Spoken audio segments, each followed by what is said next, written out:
ጽዮን ይህንን ሚስጥር በማወቋ ደስ ያላችሁ ካላችሁ ይህንን ቪዲዮ ላይክ በማድረግ ጀምሩት። በሐረግ ድራማ ላይ በክፍል 75 የሚፈጠሩትን ነገሮች ቀንጨብ አድርጌ የማሳያችሁ ይሆናል። አብራችሁን ቆዩ። የመጀመሪያው የሚሆነው ኤፍራታ ገና ወደ ቤቷ ስትመለስ ያፌት በጣም ተናዶ ነበረ። ታዲያ ያናገራት እዛ ቤት ውስጥ እንዴት ተመልሰሽ ገባሽ? ያውም ያፌት የሰማው ነገር አሁን ላይ ሉሊት ስትነግረው እንደውም ከድሮ ፍቅረኛው ከናታን ጋር እንደዚህ መሆን አልነበረባትም እያለች በጣም ብዙ ነገር እንደተፈጠረ አድርጋ አጋና ስትነግረው ነበረ። እዛ ቤት ውስጥ ድጋሚ ጦርነት እንዲነሳ ያፌት ይሄ ነገር ስላናደደው ቀጥታ በንዴት አንቋት ነበረ ፊልሙ ያለቀው። በዚህ ሁኔታ ላይ ግን ኤፍራታ ላይ ምን ይድረስ ምን የሚታወቅ ነገር የለም። ይሄንን ነው አብረን የምናየው። ግን ከዛ ቀደም ብለን ከጽዮን ጋር ሚስጥሯን ስታወራ ምን ብላው ነበረ?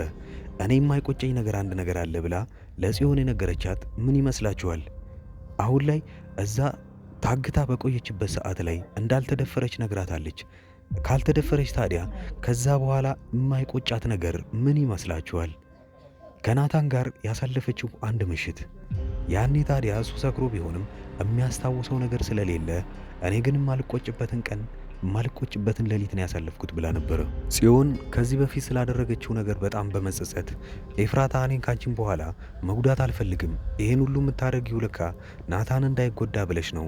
ናታን ደግሞ ይሄን ወሬ የሚሰማ ከሆነና እኔ እንደተገደድኩ ካወቀ ራሱን ለፖሊስ ስለሚሰጥ ብዬ ነው አሁን ላይ እንደጠላሁትና እሱን እንደማልፈልገው ማስመሰል ያለብኝ ብላ ትክክለኛውን ነገር ነግራታለች። በዚህም ሁኔታ ተስማምታለች።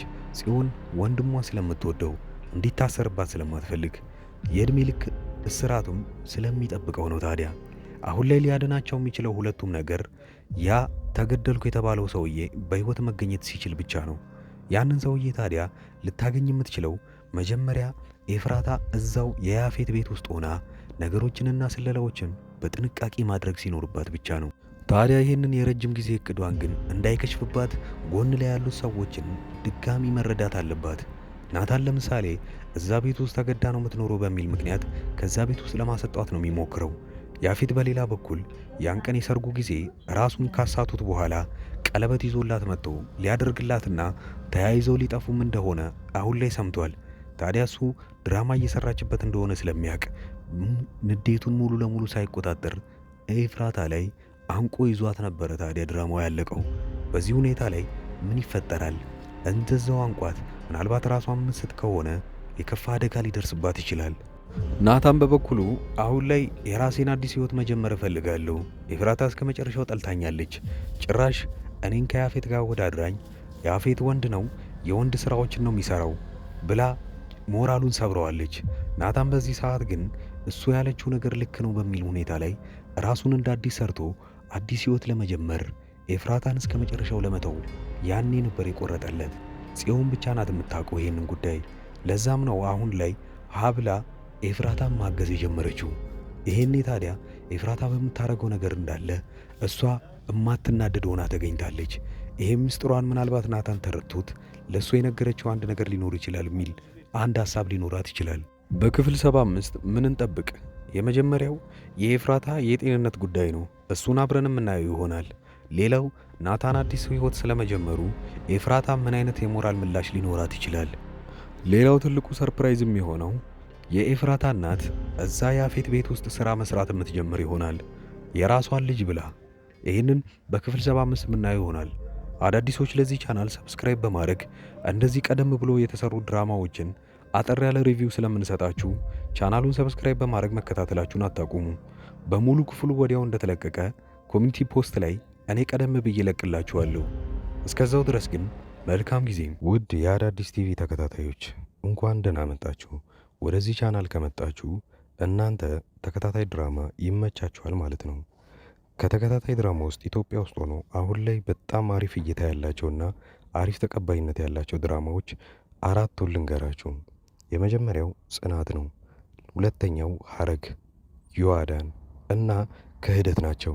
የእነዚህን ተከታታይ ድራማዎች ካልጀመራችኋቸው እኔ አጠር ያለች ማብራሪያ ስለነሱ ሰጥቻችሁ ደስ ያላችሁን ድራማ እናንተ ትጀምሩታላችሁ። የመጀመሪያው ጽናት ድራማ ብዙዎቻችሁ የምትወዱት ይሆናል። ምክንያቱም ምናልባት ከአረብ ሀገር ሆናችሁ የምታዩ ሰዎች ካላችሁ ይሄ ድራማ ለእናንተ ነው።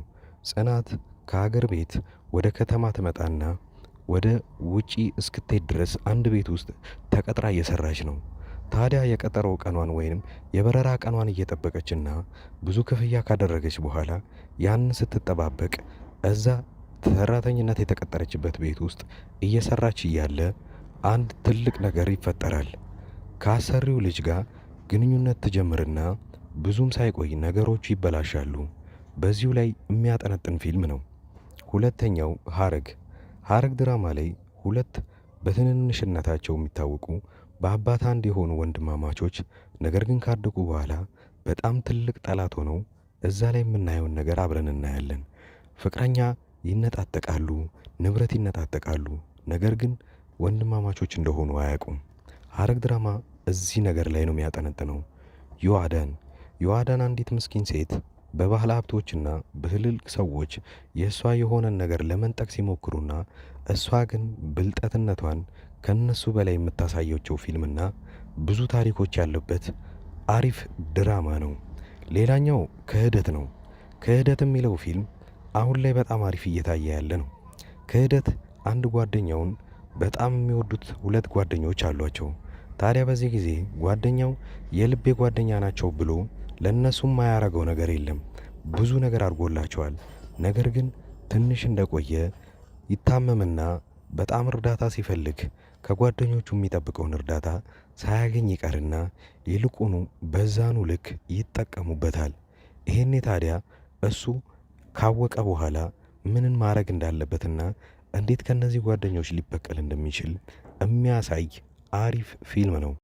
አሪፍ ጥራትና አሪፍ ኳሊቲ ተደርጎበት ካራክተሮችም በጣም አሪፍ የሆኑና የሚያጓጓ ፊልም ሐረግና ክህደት ናቸው።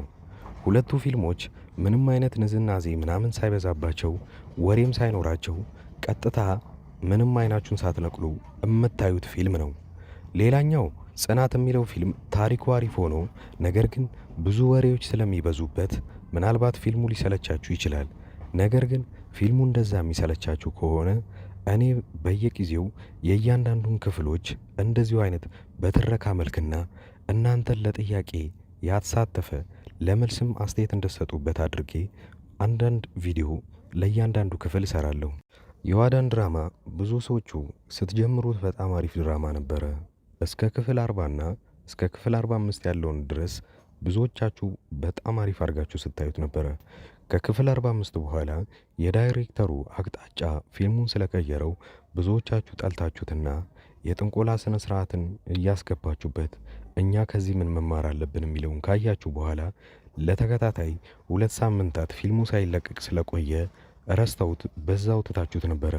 ነገር ግን አሁን ተመልሳችሁ እንድታዩበት እምመክራችሁ አንድ ነገር አለ። ዮአዳን ድራማ ላይ አሁን ዮአዳንና ሳሚ ፍቅረኛሞች ሆነዋል። እዛ ቤት ውስጥ ያለ ወላጅ እየኖሩ ነው ያሉት።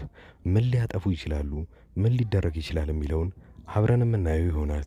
እዛ ላይ ሂሩት የምትባል አንዲት መጥፎ ሆና የምትተውን ልጅ እዛው አካባቢ ላይ እብደትን ተከናውና ነገር ግን ጤነኛ ሆና እሷ እንዳትታሰር እያየችው ያለውን ስቃይ አሁን ላይ ማየት ይኖርባቸዋል ብዬ አስባለሁ። አዳዲስ የጀመሩ ተከታታይ ድራማዎችንና አሪፍ የሚባሉ ፊልሞችን በዚሁ ላይ በአንድ ድምፅ አድርጌ በጥሩ ሁኔታ ተርኬ የማቀርብላችሁ እኔ ዙበይር እባላለሁ። የቻናሌም ስም አዳዲስ ይባላል። እኔን ለማበረታታት ሰብስክራይብ ማድረጋችሁን አትርሱ። በቅርቡ 50 ሺህ ምንገባ ይሆናል። አሁን ላይ 40 ቤት እንዳለን አትርሱ። ስለዚህ እባካችሁ አዳዲሶች ሰብስክራይብ በማድረግ በማበረታታት 50 ሺህና ከዛ በላይ እናርገው። የእኔ ቤተሰቦች አብራችሁኝ ስላያችሁ ከልብ አመሰግናለሁ።